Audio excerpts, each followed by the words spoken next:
शहर नांदेड़ के हल्के जुनूब के कांग्रेस के उम्मीदवार मोहन अंबड़ी की असेंबली इंतखाबात में शानदार कामयाबी पर शमीम अब्दुल्ला मित्र मंडल की जानिब से ईदगाह कमान के सामने जबरदस्त आतिशबाजी की गई और मिठाई तकसीम करके खुशी का इजहार किया गया। बेखत chairman standing committee Abdul Shamim Abdullah ने कहा कि मोहन अंबड़ी की कामयाबी ने यह साबित कर दिया कि अवाम आज भी कांग्रेस के साथ है और रहेंगी।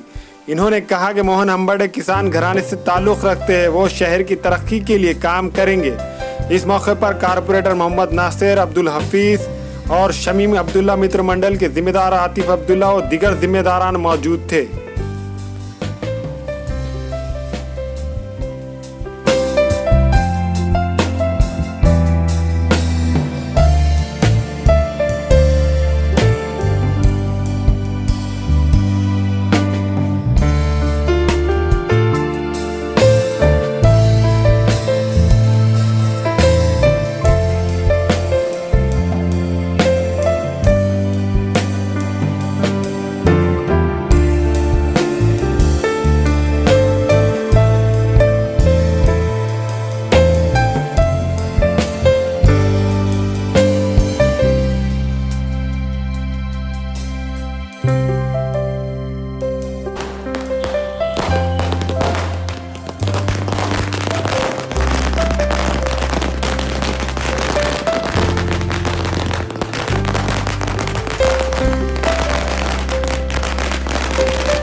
मोहन अंबड़ी साहब को देखकर अशोक चौहान साहब ने टिकट दिया था कि उनकी ग्रामीण में अच्छी है, मार्केट में अच्छी है और अच्छा आदमी है बोलकर हम तमाम कारपोरेटरों ने और तमाम नागरिकों ने कोशिश कर आज उसकी जीत हुई है। भले ही 3-4 हज़ार वोटों से जीत हुई होगी, लेकिन 16 दिन के अंदर मैं भी नहीं जानता था उनको इनसे पहले, टिकट देने से पहले, लेकिन 16 दिन में ऐसे व्यक्ति ने एक एमएलए का इलेक्शन जीता, बहुत बड़ी बात है।